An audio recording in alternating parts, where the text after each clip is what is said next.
माननीय सभापति महोदय, आज हम देश के आर्थिक विषय के ऊपर विचार करने के लिए इस सदन में एकत्र हैं और मैं आशा करता हूं कि अर्थ के इस विषय के ऊपर सार्थक चर्चा से कोई सार्थक निष्कर्ष हम निकालने में सफल होंगे और व्यर्थ की बातों से बचने का प्रयास करेंगे। यह भी एक सत्य है कि आज विश्व की अर्थव्यवस्था वैश्विक है। आज कोविड के समाप्त होने के बाद और विश्व के कुछ हिस्सों में युद्ध के कारण वैश्विक अर्थव्यवस्था की जो स्थिति है, चूंकि आज स्वाभाविक रूप से कोई देश ये नहीं कह सकता कि हमारे ऊपर कोई प्रभाव नहीं पड़ता, कुछ भी दुनिया में होता रहे। मेरे विचार से उस संदर्भ में हम भारत की अर्थव्यवस्था के बारे में विचार करेंगे तो हमें अधिक बेहतर और सार्थक पक्ष नजर आएगा। मैं अपने सम्मानित सदस्यों का ध्यान आकर्षित करना चाहता हूं कि इस समय जो ग्रोथ रेट अवेलेबल है, जिसका सोर्स है IMF वर्ल्ड इकोनॉमिक फोरम अक्टूबर 2013। मैं छोटे मोटे देशों की बात नहीं कर रहा हूं, सामान्य देशों की बात नहीं कर रहा हूं। अमेरिका की 1.5 है %, European union 1.2, Germany 0.9, France 1.3, Italy 1.7, Spain 1.7, Japan 1, England 0.6, Canada 1.6 और अदर एडवांस कंट्रीज 2.2 और इसमें भारत 6.3। अब ये अक्टूबर 2023 का है और इतना ही नहीं मान्यवर, चुनौतियां कितनी बड़ी हैं इससे समझना चाहिए कि अमेरिका में सिलिकॉन वैली बैंक और सिग्नेचर बैंक, दो बड़े बैंक डिफॉल्टर हो गए। चाइना में वहां की सबसे बड़ी रियल एस्टेट कंपनी एवरग्रांड डिफॉल्टर हो गई। यह सामान्य बात नहीं है। दुनिया के दो बड़े देशों में इतनी बड़ी आर्थिक चुनौतियां हैं और उनके बीच में से मैं विनम्रता से पूछना चाहता हूं, हमारे यहां क्या कोई ऐसी स्थिति का आपको कोई उदाहरण मिला है? यह दर्शाता है कि इन विपरीत परिस्थितियों में हम किस प्रकार से आगे जा रहे हैं। अभी माननीय डेरेक ओब्रायन जी ने जो बात कही थी मनरेगा के संदर्भ में, तो मैं ये भी जरूर स्मरण कराना चाहता हूं कि भारत सरकार ने जो जानकारियां मांगी थी वो भी किस रूप में पश्चिम बंगाल की सरकार ने दी है, वो भी सामने आ जाता तो और भी बेहतर था। अब मैं ये बताना चाहता हूं कि भारत के बारे में जब अगर IMF ने कहा है कि इंडिया की प्रोजेक्टेड ग्रोथ रेट 11.5% होगी, चाइना की 8% हो सकती है, यूएस की 5.1, ये वर्ल्ड इकोनॉमी को लीड करेंगे। अर्थात अब हम वर्ल्ड इकोनॉमी के लीडर के रूप में उभर कर सामने आते जा रहे हैं। और ये क्यों हुआ है? ये इसलिए हुआ है कि माननीय प्रधानमंत्री श्री नरेंद्र मोदी जी ने पिछले 9 वर्षों में जिस प्रकार की व्यवस्थित नीतियां बनाई हैं। मुझे स्मरण है कि जब जनधन अकाउंट खोलने की बात आई थी तो उस समय बहुत से अधिकारी वर्ग और व्यवस्था का वर्ग ये मानने को तैयारी नहीं था कि इतने जनधन अकाउंट खोले जा सकते हैं। आज 50 करोड़ से अधिक जनधन अकाउंट हैं और जिसमें सिर्फ धनवान लोगों के नहीं हैं, सामान्य लोगों के भी अकाउंट हैं, जिसमें डिपॉजिट अगर देखा जाए तो 51.5% ऑफ द फाइनेंशियल सेविंग है, PF में 26% की फाइनेंशियल सेविंग है, इंश्योरेंस में 17% की फाइनेंशियल सेविंग है। अर्थात हमारा 94.8% सेविंग बिल्कुल सेफ सेक्टर में है। इस बात पे मुझे याद आता है मान्यवर, 2013 में मैं अमेरिका के दौरे पे गया था। तत्कालीन भाजपा के राष्ट्रीय अध्यक्ष और वर्तमान रक्षा मंत्री राजनाथ सिंह जी के नेतृत्व में एक प्रतिनिधिमंडल में भारत को लेकर एक बड़ा ग्लूमी एटमॉस्फेयर था। वहां पे लोग कहते थे the success story of India is over, मगर हम लोगों ने उन्हें आश्वस्त किया था The success story of India is not over. Success story of India is waiting for Modi ji to come into power. और आज अगर हम देखें तो वो साफ दिखाई पड़ रहा है। और मैं ये भी बताना चाहता हूं कि ये केवल ऐसे नहीं हो रहा है। यदि हम इन आंकड़ों को गंभीरता से देखें तो पिछले समय के मुकाबले में अगर हमारे एक्टिव मोबाइल कनेक्शन जो पहले 93 करोड़ थे वो 110 करोड़ हुए हैं, तो मानी हुई बात है, इसमें बढ़ोतरी हुई है। अब यहां पर महत्वपूर्ण बात क्या है? पहले हम मोबाइल हैंडसेट का इंपोर्ट 78% करते थे, मोबाइल हैंडसेट का, अब 4% करते हैं। तो क्या ऐसा तो नहीं है कि अगर हम 4%, इसका मतलब हमारी कितनी इसमें फॉरेन की वैल्यू बची है? मोबाइल फोन एक्सपोर्ट में हम पहले 1500 करोड़ के आसपास थे, आज 90,000 करोड़ रुपए के आसपास हैं। अगर हम नंबर ऑफ ऑटोमोबाइल सेल देखें तो मैं ये भी विनम्रता से ध्यान दिलाना चाहता हूं, अब यह सर्वेक्षण भारत सरकार का नहीं है कि ऑटोमोबाइल मैन्युफैक्चरिंग में, ऑटोमोबाइल की होल्डिंग में हम दुनिया के तीसरे नंबर के देश बने हैं। 7.5 करोड़ परिवार भारत में ऐसे हैं जिनके पास कोई ना कोई एक ऑटोमोबाइल जरूर है, चाहे 2 व्हीलर हो या 4 व्हीलर हो। तो मानी बात है वो 7.5 करोड़ कोई धनाढ्य करोड़पति अरबपति नहीं है। ये इक्विटेबल डिस्ट्रीब्यूशन ऑफ वेल्थ का जो प्रयास प्रधानमंत्री मोदी जी के नेतृत्व में हुआ है, ये उसका प्रमाण है।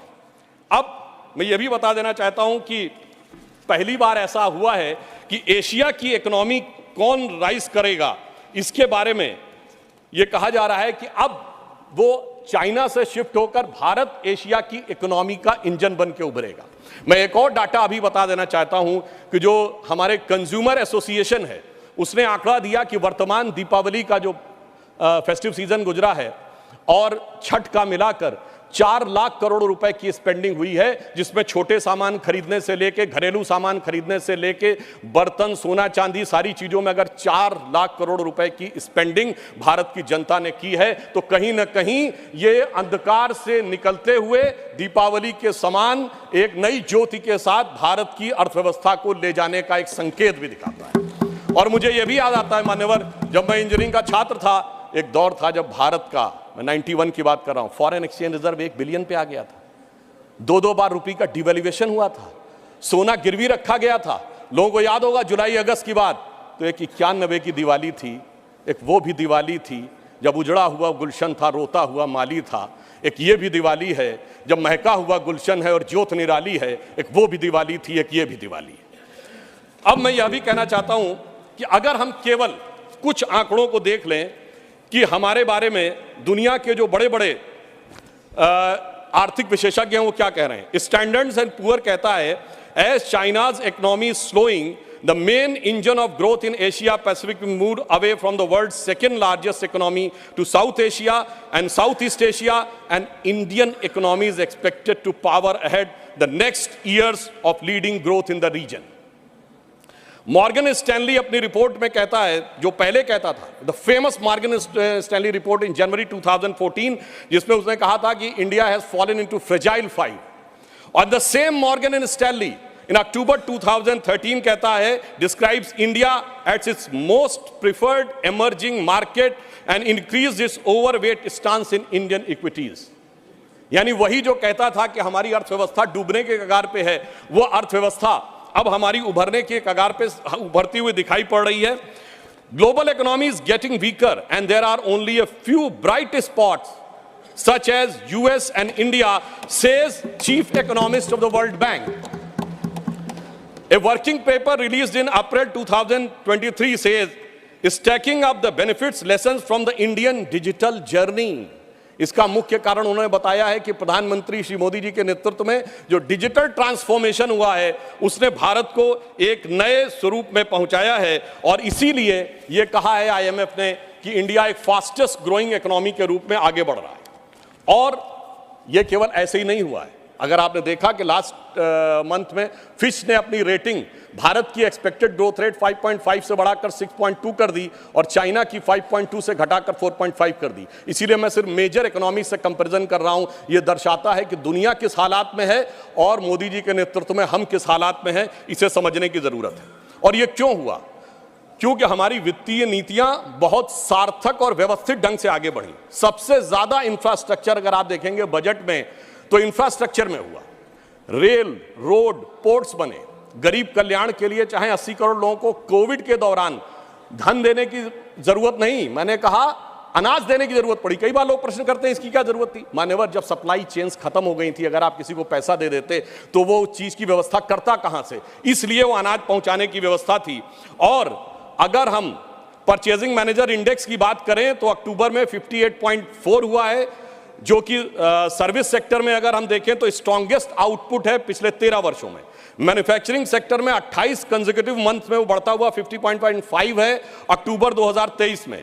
और डोमेस्टिक एयर ट्रैफिक में 11% की बढ़ोतरी हुई है अक्टूबर 2023 में। अब मैं अपने विपक्ष के सम्मानित सदस्यों के संज्ञान में लाना चाहता हूं, अगर एयर ट्रैफिक में बढ़ोतरी हो रही है तो मानी हुई बात है अर्थव्यवस्था में कुछ ना कुछ सुधार दिखाई पड़ रहा होगा। इसी कारण से यह दिखाई पड़ रहा है। सितंबर 2023 में जो इंडस्ट्रियल प्रोडक्शन है वो 5.8% की ग्रोथ के साथ लगातार ग्रोथ कर रहा है, जो अगस्त के अनुसार, अगस्त की तुलना से अगर पूरे देखें तो विगत 14 महीनों में सबसे अधिक है। अब अगर ओवरऑल एक्सपोर्ट देखें तो अक्टूबर में 9.43% ईयर ऑन ईयर बेसिस के ऊपर बढ़ा हुआ है, जो $62.26 बिलियन के आसपास पहुंचा है। सर्विसेज ट्रेड सरप्लस एक्सपोर्ट में हम 22% की वृद्धि करते हुए दिखाई पड़ रहे हैं। अक्टूबर 2023 का डाटा है।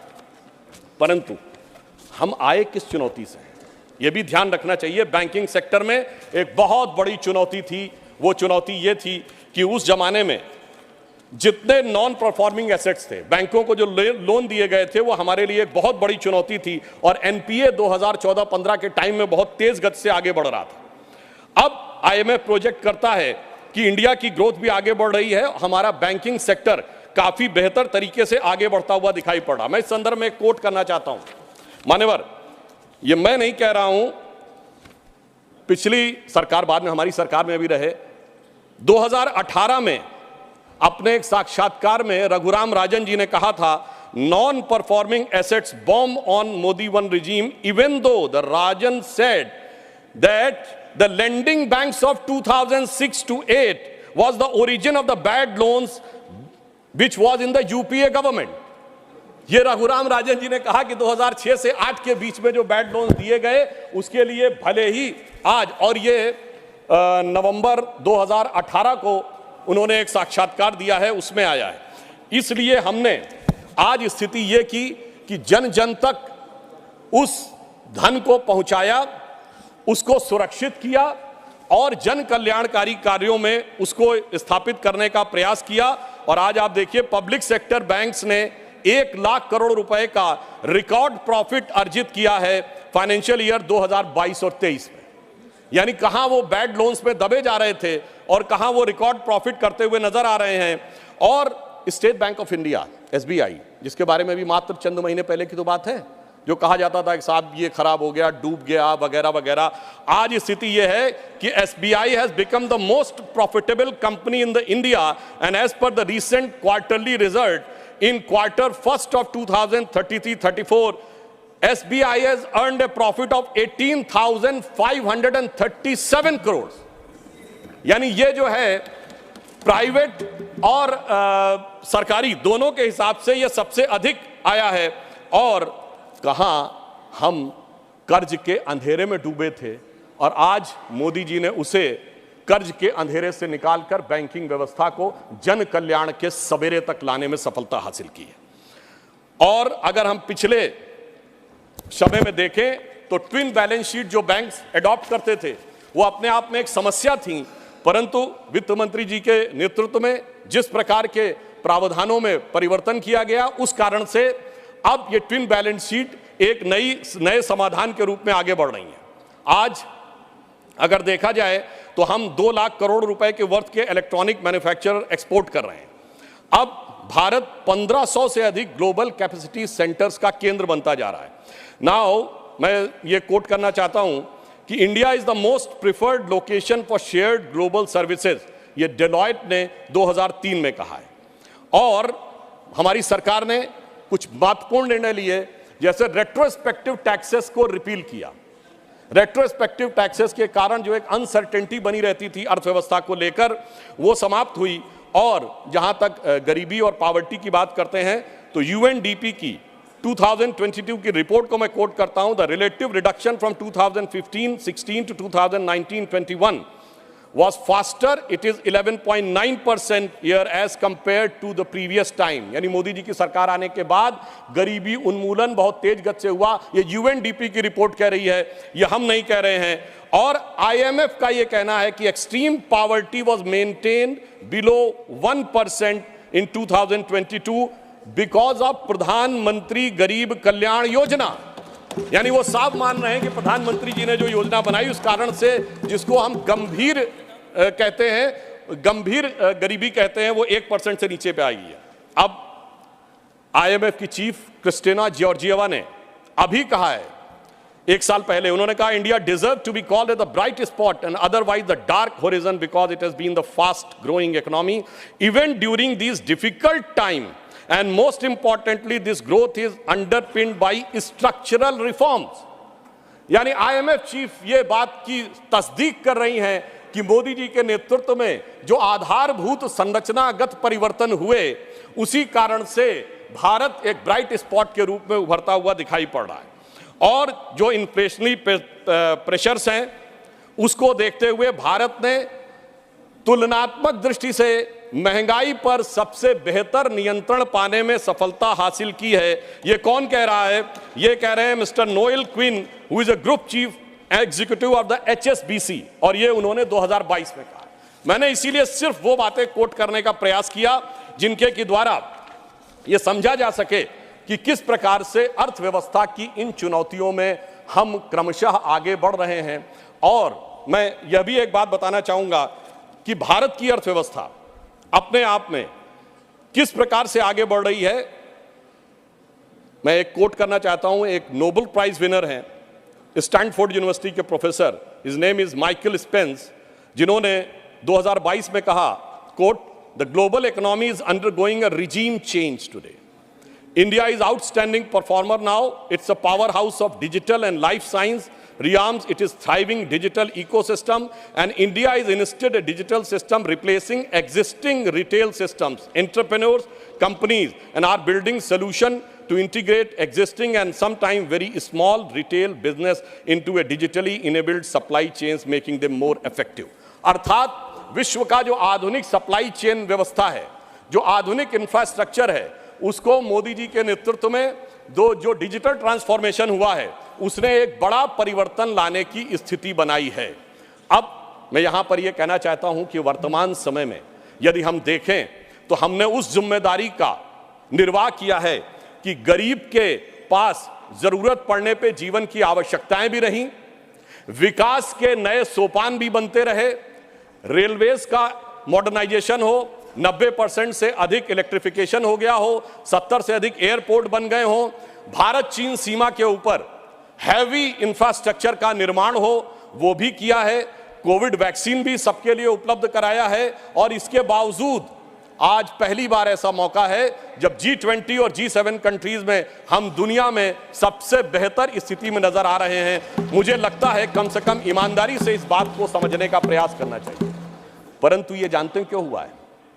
कारण यह है कि प्रधानमंत्री श्री नरेंद्र मोदी जी इस बात को भली भांति उन्होंने समझा कि उनका धन को किस मार्ग से व्यय करना चाहिए। मैं कोट करता हूं, हमारे धर्मशास्त्रों में कहा गया है, धनात् धर्मः तथा सुखम। धन वही सुख का कारक होता है जो धर्म के मार्ग से व्यय होता है। यानी जो जिसका धर्म है उसको सही दिशा में, गरीब के लिए, विकास के लिए। मगर क्या बताएं मान्यवर, जो लोग धर्म के समूल नाश का संकल्प लेते हो उनके लिए जो संपत्ति है वो भी विपत्ति बन जाती है और वो सुख कारक बनने के रास्ते पर नहीं चल पाती है। परंतु मैं कहना चाहूंगा कि मोदी जी के नेतृत्व में उन्होंने जैसी युक्ति बनाई है उस कारण से जो आर्थिक विपत्ति थी वो अब संपत्ति की तरफ बढ़ती हुई नजर आ रही है। अब यहां पर मैं एक और बात भी कहना चाहूंगा मान्यवर, कई बार लोग ये कहते हैं कि साहब आप लोग आर्थिक विषय की बात करते हैं, मगर मैं ध्यान दिलाना चाहूंगा कई बार आर्थिक विषयों की बात करते करते लोग किसी दूसरे विषय पे चले जाते थे। मैं ये याद दिलाना चाहता हूं कि एक दौर था मान्यवर जब भारत की अर्थव्यवस्था का मजाक उड़ाया जाता था। क्या कहा जाता था? ये 2% से ऊपर कभी ग्रो ही नहीं कर सकते। इसको कहा जाता this is a Hindu growth rate. ये कह के हमारा मजाक उड़ाया जाता था कि ये कभी 2% से ऊपर ग्रो नहीं कर सकते मान्यवर। मगर जब से हम लोग आए हैं, यानी जो लोग कहते हैं कि उन्हें हिंदू ग्रोथ रेट ज्यादा अच्छी लगती थी, अब यह 7.8% की हिंदुत्व की ग्रोथ रेट है, क्योंकि अब वो लोग आए हैं जो हिंदुत्व में विश्वास करते हैं।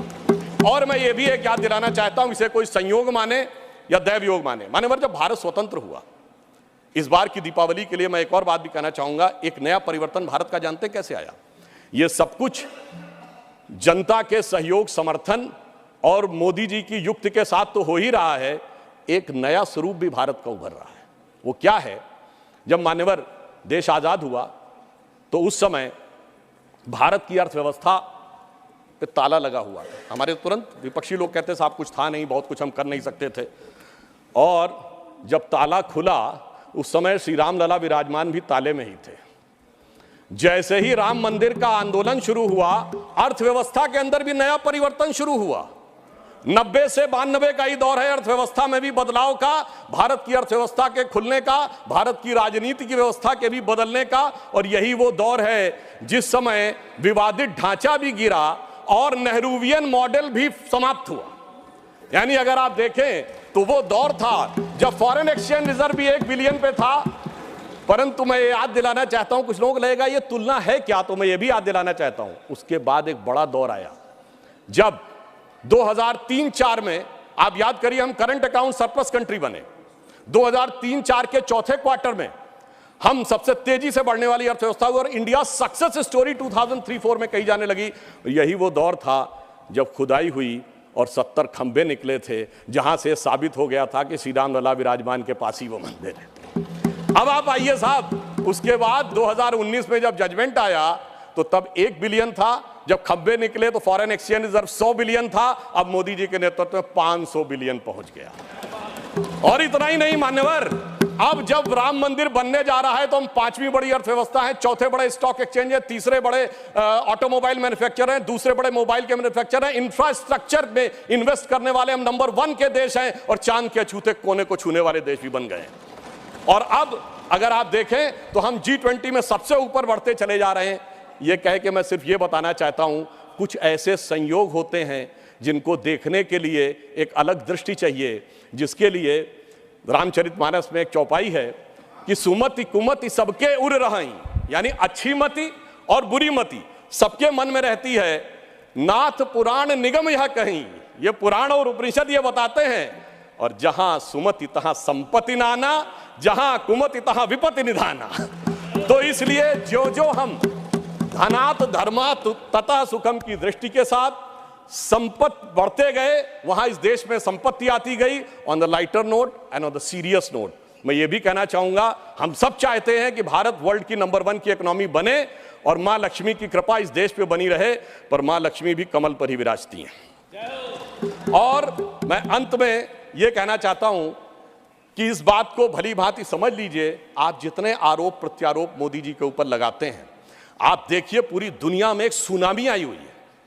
चाइना अमेरिका जैसे देश जूझ रहे हैं। ब्रिटेन में यह कहा जाता है कि जब जाड़े का मौसम आ गया है कि they have hardly money either to heat और टू ईट, यानी या तो खा लो या बिजली का बिल पेमेंट कर लो। उस दौर में, मैं अगल बगल वालों की बात नहीं कर रहा हूं कि श्रीलंका और पाकिस्तान में क्या हो गया। जनाब, हमारा कैप्टन कितनी कुशलता के साथ इस सुनामी से भरी लहरों में लेके जा रहा है, मगर क्या कह रहे हैं विपक्ष वाले, अरे अगल बगल के पलटे जहाजों को मत देखो, दूर दराज के डहते जहाजों को मत देखो, ये जहाज के अंदर मुझे कुछ हिचकोले क्यों नजर आ रहे हैं उसके ऊपर देखो। तो मैं उनके लिए कहना चाहूंगा अपनी सरकार की तरफ से, और देखिए ये भी एक संयोग है, जब मैंने राम मंदिर की बात कही, संयोग से इस समय हमारी वित्त मंत्री जी के नाम में भी सीता भी है, रमण भी है और निर्मल भी है, यानी नई दिशा में आगे बढ़ रहे हैं। तो हम मोदी जी की तरफ से आपको एक लाइन कहना चाहेंगे अर्थव्यवस्था पे, जो आप लोग कहते हैं कि हमें इल्ज़ाम मत दीजिए, बहुत अफसोस होता है। हमें इल्ज़ाम मत दीजिए, बहुत अफसोस होता है। बड़ी तरकीब से कश्ती यहाँ तक लेके आए हैं, बदल देते हैं हम दरिया की लहरें अपनी हिम्मत से, आंधियों में भी अक्सर चिराग हमने जलाए। और फिर मैं एक बिंदु और कहकर, एक पंक्ति और कह के बात को समाप्त करता हूं। G20 में जो लोगों ने देखा उससे बहुत साफ दिखाई पड़ रहा है कि अब हमारे साथी समझ पाए न समझ पाए, भारत की जनता उसे समझ रही है और वो उत्तरोत्तर उस दिशा में आगे आ रही है जो नए भारत का स्वप्न मोदी जी के नेतृत्व में साकार होता दिख रहा है। तो मैं ये कहता हूं कि स्वप्न देखा था कभी, वो आज हर धड़कन में है। हम अर्थव्यवस्था के जो स्वरूप में जा रहे हैं, स्वप्न देखा था कभी, वो आज हर धड़कन में है। एक नया भारत बनाने का इरादा मन में है और बढ़ रहे हैं हम प्रगति की ओर, उस रफ्तार से कर रहा है विश्व भी हमको नमन उस पार से। धन्यवाद।